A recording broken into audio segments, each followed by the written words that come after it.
Let me set the scene real quick with this Juicy Couture velour pink tracksuit, studded spiky bra from a costume store, impossibly low waist on these pants, obsessed, and Jeffrey Campbell spike Lita boots. All that to say, fashion is fun and games again, and I've been thinking about this a lot as we've transitioned from elevated basics, minimalist 90s dressing, black, white, gray, sometimes brown and cream if you want to be crazy. We have grown out of the recession indicator fashion and we want a little bit of an escape at the moment. So fashion has become whimsical, silly, realistic, messy, and all in all just more of a playground than what we've previously seen. So I've made a little list and I want to talk about my favorite fun, fashion, beauty, adjacent sort of things. The first thing on my list, think LA dancers who just put literally anything on. Think ballet and wrapping different layers on top. Think Y2K, Paris Hilton, paparazzi photos, 80s aerobics, Y2K yoga, stuff like that. But sportswear and activewear, what you wear to the gym, has become really fun and creative. I've been seeing a lot of people online find unique ways to layer. I think Isabella Verona always has something in her brand that's perfect for this. She has been doing like the interesting sportswear for many, many years before this has all become trendy. I even love this photo of the Carlson sisters because they're also just wearing like leather jackets, heels, stuff like that. I've been seeing a lot of people do like a fur coat and a heel with their activewear as more just like an entrance and still wanting to feel like fashion and not really like taking away that part of your personality just because you're going to the gym, because honestly it's not my thing either. I feel like it's so boring just wearing leggings and a tight-fitting t-shirt, sports bra, hoodie. It's just not it. I found myself enjoying going to the gym more when I had my little purse that looks like a Balenciaga city bag, but it's just this random Italian maker when I was in Florence, and my Oakley sunglasses, and I feel like that gives me a little bit more personality because otherwise I'm just in leggings and that's it. So I've been really enjoying this shift and push for more creativity, and I'm enjoying that because I'm inspired and it's making me want to do more fun things. There's a fashion-forward activewear brand launching in the spring called Nadia, and her TikToks are really amazing. She goes in depth about the history of sportswear and people who have had an impact on fashion and sportswear, such as Christy Turlington's old line and old covers of magazines that were just iconic for this world, like Kate Moss in activewear on the cover of Vogue, because that was a time when Vogue went from just very, very, very particular and high elite status sort of thing to let's mix in t-shirts and sneakers and casual stuff, and they made images of just these casual day-to-day pieces, but yeah, created a feeling out of them in a way that people hadn't seen before. So she goes into detail with all of that in the upcoming days until her brand launches so that people understand what she's doing and her purpose and ethos and bringing fashion into something that is typically the place where you have to just let your personality die for an hour and then come back to it later. I also recently got this Juicy Couture tracksuit for the gym and obsessed. Like, can you imagine wearing the whole Juicy Couture ensemble to the gym? I'm not doing the best at showing it because it's an open jacket, but whatever. Like, insane. Great pockets for your phone. I actually tried it on and it wasn't loose. It's a flare, like a yoga pant, and they might need to be tailored because I'm very tiny, but they felt form-fitting still. Like, of course they were supposed to, but for some reason I'm so used to like these comfy versions that I'm like, are they gonna be like gym? And they are. So that is so like fashion girl at the gym. So very excited about that. And yeah, that's it on fashionable activewear. And the next thing is basically a shout out to Susie Lola, because at the moment I've been loving layering a bra with an outfit, and in the winter, it pushes you to be more creative because you can't just wear a bra as a top, which I love to do, and you have to find a way to make it warm enough, and layering with pieces brings out so much creativity and pushes you to do something more than just wearing the bra. Like, you have to figure out how it's gonna show in different ways while also being covered in other ways, and yeah, it's a whole thing. But I know that Susie has been doing the same thing recently where She'll wear a bra under a shirt, whether it's sheer, whether it's a cowl neck. And just going through her Instagram right now, I didn't even realize how many ways that she's been wearing the bra under the shirt. So many different ways, and I feel like I'm just so obsessed. You can see under a mesh shirt, in the back being open, you see the bra straps, under even a jacket and another shirt, so you can make it more for the fall. But the way that these pieces are falling exposes it in different ways. Even literally just a strap of color poking out. So obsessed. Some more photos from Pinterest. Obsessed with this shirt that's just falling off, cut up. It's just so good. And I love the way that this girl is wearing the most baggy outfit you've ever seen, but that little pop of the bra just completely brings it back to being feminine and girly. And then on that same note, people have been wearing lace underwear with their jeans, having holes and rips and tears in the back of their pants. I'm going to talk a little bit more about a similar topic later in the video, but yeah, it's just a cool way of putting lingerie on show, but also like being appropriate for the weather, and especially since it's winter right now, you have to stay warm, so coming up with a way to do that is really fun and cool. Okay, now really silly, but I was obsessed with that stupid video of Alabama Barker pulling out the shoes. I don't even know what the shoes were. They're just a cute little strappy sandal, furry little moment. She goes nasty with a pucci outfit. And I just could not get that out of my head, because it's just like, I mean, yes, like these are people that are so out of touch and not living the life that we live, but the way that it just felt like, oh my god, you get it. Like, what do you, like, I don't know. It just, she is, I don't know, she's so, I didn't even know who she was until like 2 days ago, but I just feel like she gets it. Like, I don't know.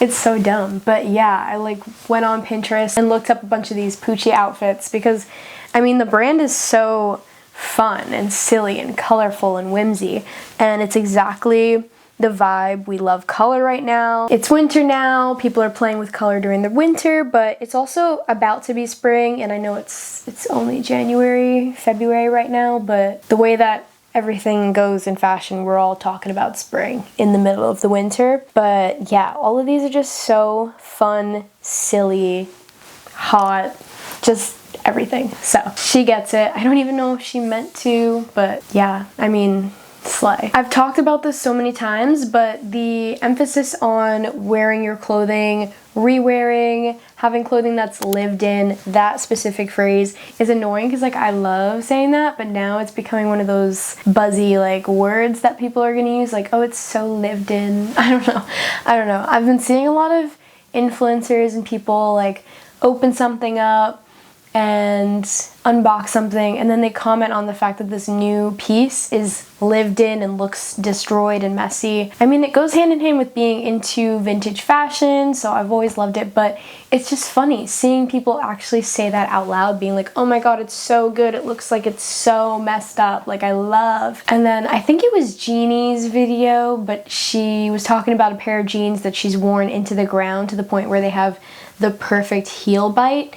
And yeah, we've seen people put their different wording of the word heel, whatever. Their like heels heel into the hole, but like having a goal of dragging your pants into the streets every single day to get heel bite. Online, I always see people saying like, oh, this will be so good once I destroy it or mess it up, like if they get a new garment or a bag or anything. It's definitely what is in everyone's minds at the moment when it comes to these things. Like, I think a few years ago, everything was just so plastic, straight out of the box, too perfect.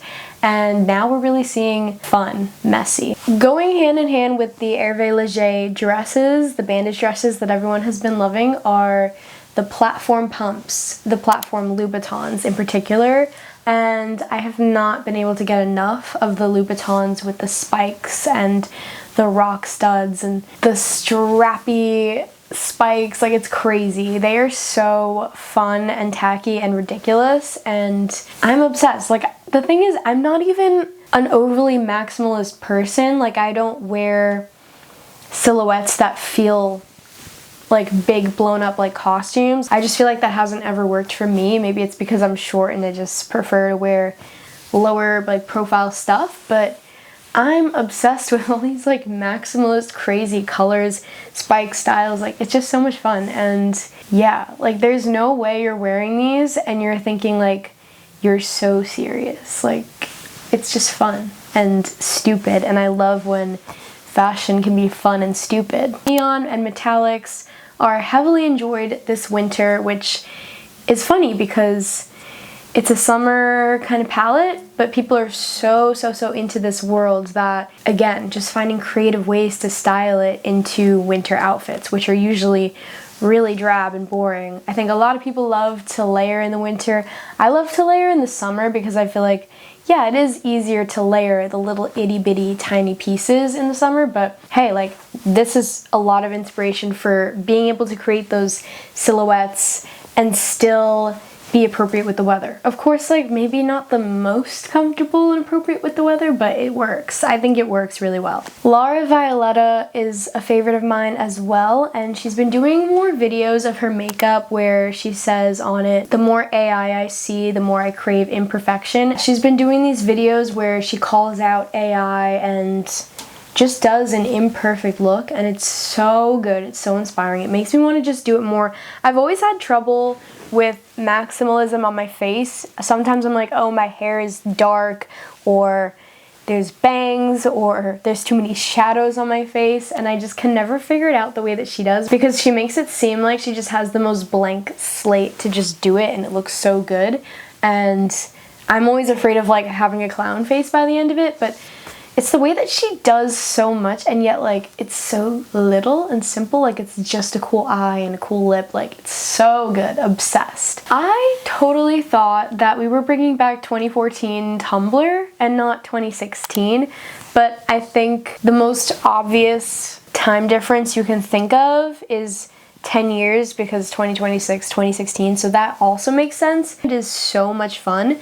I have my own contribution to the lore, the world, the crazy, and I've styled her many times in my shoots. Oh my god, the way that it's glowing in this frame, I'm so obsessed. Addison Rae and also this girl Daryanka have their own ways of like incorporating the filters, the clothes, the vibe. Like, it is like more of an energy than what we've seen previously when it comes to just fashion. I just feel like there was always something crazy and stupid about it that had more personality, so we're kind of seeing that be brought back into today's fashion in really fun ways. But yeah, like these two girls make it modern in a way that's like nostalgic, callback, but also not outdated. Like, it's fresh, it's great, and I love it. I've been hearing people say tulle skirts are coming back, and this went hand in hand with Vogue predicting fashion as feeling, meaning like silhouettes and fabrics that flow in the wind, make a big scene or presence or appearance, and tulle skirts were one of the specific things that they mentioned within this broader category, and that totally makes sense because, yeah, it's this big, emotional, fairy princess ballet silhouette. And then my final one, it's one of my favorites, brought about by the McQueen show recently, like during the fall, so for spring? Yeah, for spring. Oh my god, the way that these things happen, I'm like, oh yeah, we're talking about spring now. No, we're not even talking about spring now. We're talking about fall of next year. But yeah, so for the spring show, they had all of these pants that are coined bumsters, where in front, I saw all these photos from the front and I'm like, oh my god, love the super low waist. And it wasn't until today, looking more into it, that I saw the models turned around and I was like, oh, really low-waisted, and I'm obsessed. Like, I think it's so fun and, like, no pun intended, but cheeky. I've been loving this from No Scene Girls. They've been doing a really impossibly low-waisted leather pant for a while, as well as just having a lot of silhouettes with the low waist, whether it's a bodysuit and it rides up the hips, so like between the underwear and the bodysuit there's skin, stuff like that. But yeah, I want to find a way to wear things like this because it is so fun. Like, it's so silly and fun. Fashion is so fun again. That is everything on my list. I hope you enjoyed. Let me know what you're finding to be super fun and silly and crazy and whimsical, something that you can enjoy during this current season. If you want to keep up with my photography, styling, styling and my everyday outfit photos, you can follow my Instagram. Thank you so much again for watching, and I will see you next time.